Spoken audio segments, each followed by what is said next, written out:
दोस्तों पुष्पा इम्पॉसिबल में आप लोग देख सकते हैं कि यहाँ पर जो दोस्तों दीप्ति है अब वो चोल में आ जाने वाली है और आकर कहती है कि माँ मुझे सारी बात यहाँ पर बता तो गई है यहाँ पर अंजना, लेकिन मुझे उसकी बात पर इतना यकीन नहीं आया। चलो ठीक है, मैं उसकी बात को मान भी लेती हूँ। अब मैं यहाँ पर इस बात पर आ जाती हूँ कि जो मैंने बात की है मैं अपना एक बच्चा यहाँ पर प्रार्थना को दे दूंगी। अगर कोई बंदा यहाँ पर मुझे इस बात से रोकना चाहता है तो मुझे रोक सकता है, तो फिर मैं यहाँ पर कभी भी चोल में नहीं आऊंगी।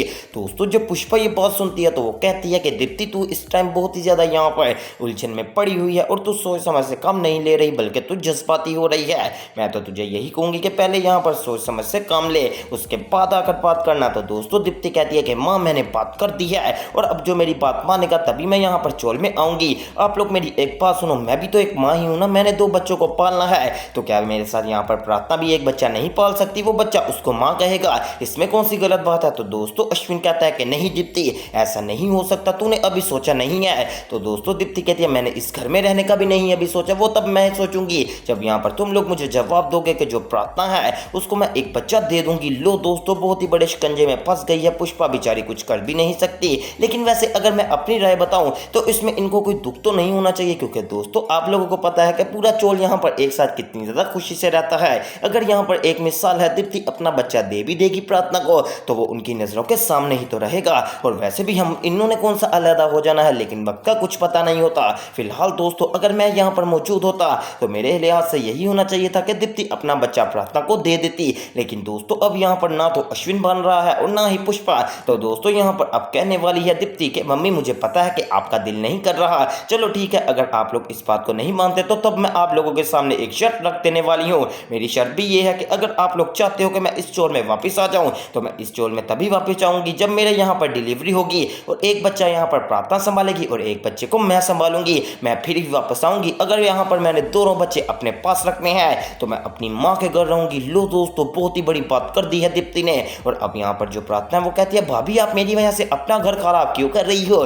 तो दोस्तों दीप्ति कहती है नहीं प्रार्थना तू मेरी छोटी बहन है और मैं तुझे यहाँ पर इतना मायूस नहीं देख सकती, एक बच्चा तू संभालेगी, इस तरह मेरे लिए भी आसानी हो जाएगी और तुझे भी तेरा बच्चा मिल जाएगा। दोस्तों अश्विन सोच रहा होता है कि कहीं दीप्ति पागल या बेवकूफ तो नहीं हो गई जो कि इतनी बैकी बैकी बातें कर रही है, लेकिन दोस्तों दीप्ति ने बहुत ही ज्यादा बढ़िया बात की है और वो कहती है कि अगर आप लोगों ने मेरी बात नहीं मानी तो आप लोग यहाँ से जा सकते हैं और अगर आप लोगों ने नहीं जाना तो मैं यहाँ से चली जाऊंगी। दोस्तों वैसे सुशीला भी इस बात को सोच रही होती है कि बहुत ही ज्यादा बढ़िया बात की है दीप्ति ने। तो सुशीला कहती है कि दीप्ति मैं तेरी बात से एग्री करती हूँ, लेकिन अब तेरे ऊपर है कि तू यहाँ पर रहना चाहती है या फिर कहीं और। दूसरी तरफ दोस्तों अब आप लोग देख सकते हैं कि यहाँ पर जो कादम्बरी है दोस्तों वो दीप्ति के पास आने वाली है और आकर कहती है कि दीप्ति वैसे तूने जो डिलीवरी करवानी है तूने कहाँ से करवानी है? तो दोस्तों दीप्ति बताती है कि वही सोमिया क्लिनिक में मैंने अपना नाम लिखवा दिया है। अब दोस्तों दीप्ति की बात सुनकर यहाँ पर कादम्बरी कहती है कि चलो ठीक है मेरे साथ यहाँ पर मेरी एक जजेस वगैरह है, यानी कि मेरी एक जो नर्स है मैंने रखी हुई है वो भी यहाँ पर सोमिया क्लिनिक में काम करती है, वो भी तेरे साथ होगी और इस तरह हम दोनों एक ही हॉस्पिटल जाएंगे डिलीवरी करवाने के लिए। दोस्तों जब दीप्ति कादम्बरी की बात सुनती है कि उसकी भी वही हॉस्पिटल में डिलीवरी होनी है तो दोस्तों दीप्ति काफी ज्यादा खुश हो जाती है और कहती है कि ठीक है कादम्बरी जी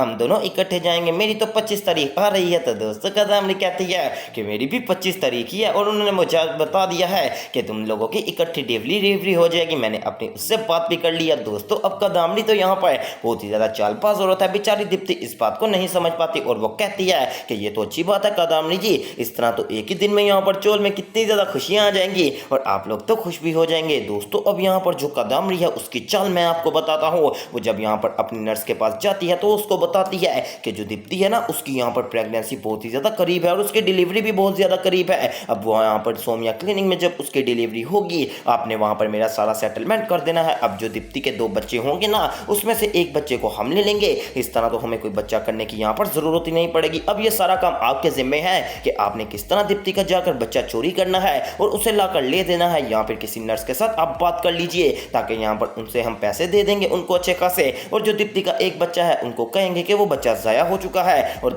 सिर्फ दीप्ति का एक ही बच्चा बच पाया है और जो दीप्ति का दूसरा बच्चा होगा वो यहाँ पर मैं ले लूंगी। दोस्तों अब ये कादम्बरी का बहुत ही बढ़िया प्लान लग रहा है जो कि मुझे सुनकर ही खौफ आ रहा है कि ऐसा भी सोच सकती है कादम्बरी, मुझे यकीन नहीं था। अब दोस्तों यहाँ पर क्या कादम्बरी यहाँ पर फंस पाएगी? क्योंकि कुछ भी हो सकता है, ये भी ना हो कि भगवान की तरफ से पहले ही दीप्ति का एक बच्चा यहाँ पर जाया हो चुका हो। तो दोस्तों आखिर फिर कादम्बरी क्या करेगी? क्या कादम्बरी बच पाएगी इस नजरों से, या फिर जुगल को सारी बात कादम्बरी की पता चल जाएगी? फिलहाल दोस्तों अभी के लिए बहुत ही ज्यादा मजेदार ट्विस्ट बन गया है। दूसरी तरफ यहाँ पर जो अश्विन है दोस्तों वो अपने चोल में यहाँ पर सिर्फ और सिर्फ इस बात को सोचकर काफी ज्यादा यहाँ पर अफसरदा है कि आखिरकार ये दीप्ति क्या कर रही है, कह रही है कि मैं एक बच्चा देकर ही रहूंगी। ऐसा उसको नहीं करना चाहिए क्योंकि दोस्तों जाहिर सी बात है कि एक बाप का तो दिल कभी नहीं करेगा कि अपनी औलाद ऐसे यहाँ पर किसी को भी उठाकर दे दी जाए। लेकिन दोस्तों अगर देखा जाए जो कि उसका इतना अच्छा भाई है और आपस में इतने ज्यादा करीब है तो उनको तो दे ही देना चाहिए, कोई मसला नहीं। बाद में यहाँ पर फिर भगवान जी एक नया औलाद दे ही सकते हैं। फिलहाल दोस्तों अब पुष्पा आती है और आकर कहती है कि अश्विन तू आजकल कुछ ज्यादा ही सोच रहा है, इतना ज्यादा सेन पर यहाँ पर जोर मत डाला कर।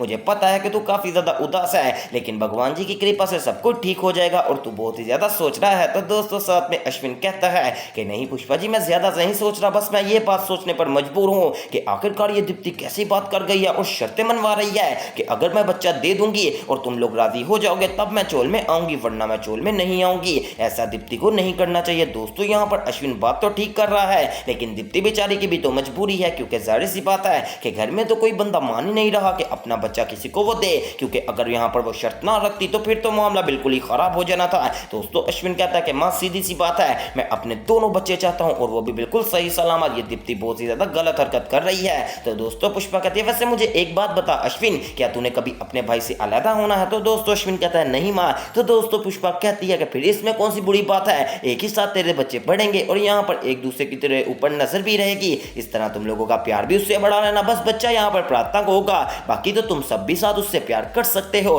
दोस्तों अब यहाँ पर क्या पुष्पा मनाने में कामयाब हो जाएगी अश्विन को, क्योंकि अश्विन तो इस वक्त काफी ज्यादा हाइपर हुआ है और वो यही बात कह रहा है कि दीप्ति की जुर्रत कैसे बनी कि उसने ऐसी बात कर दी कि वो अपना बच्चा दे देगी, क्योंकि ये बच्चे मेरे भी तो हैं और मेरी भी रजामंदी होना जरूरी है। लेकिन दोस्तों सच में दीप्ति ने तो यहाँ पर इस बार पूछा ही नहीं। फिलहाल के लिए दोस्तों दीप्ति को अब जो अंजना ने आकर सारी बात बताई थी, दीप्ति को वो बात का तो पता चल गया है और उसे ये भी पता है कि उनका जो शोर है वो गलत नहीं बोल रहा। दोस्तों मैं आपको एक बात बताऊं, ये लिख कर ले कि जब यहाँ पर प्रार्थना को बच्चा दे देगी ना दीप्ति, तब पूरे चोल में एक दफा दोबारा से खुशियां हो जाएंगी, क्योंकि आपको पता है कि चोल में कुछ भी हो सकता है। पुष्पा यहाँ पर पहले दिलीप पटेल के साथ रहती थी, शादी हुई थी, अब डाइवोर्स ले लिया, फिर भी एक साथ रह सकते हैं, तो ये कौन सी छोटी बात है दोस्तों। इसमें भी तो सब कुछ हो ही सकता है, बस अपना बच्चा ही दूसरों को देना है और वैसे भी वो अपने भाई को ही देना है, इसमें कोई गलत बात भी नहीं है। वेल दोस्तों अब आने वाले एपिसोड्स बहुत ही ज्यादा मजेदार और धमाकेदार रहेंगे। आखिरकार क्या कदमनी का सच सबके सामने आएगा, ये आता है एक बहुत ही बड़ा सवाल। यहाँ फिर जो दीप्ति है उसका बच्चा यहाँ पर बच पाएगा या फिर वो चला जाएगा कदमनी के पास, ये तो बहुत ही बड़ा सवाल है। तो दोस्तों आने वाला मजीद एपिसोड देखना मिस मत कीजिएगा और इस तरह की मजीद अपडेट सबसे पहले देखने के लिए मेरे चैनल स्पाइसी एंटरटेनमेंट को सब्सक्राइब करें और वीडियो को ज्यादा से ज्यादा शेयर करें। तो दोस्तों मिलते हैं एक न्यू वीडियो में न्यू अपडेट के साथ।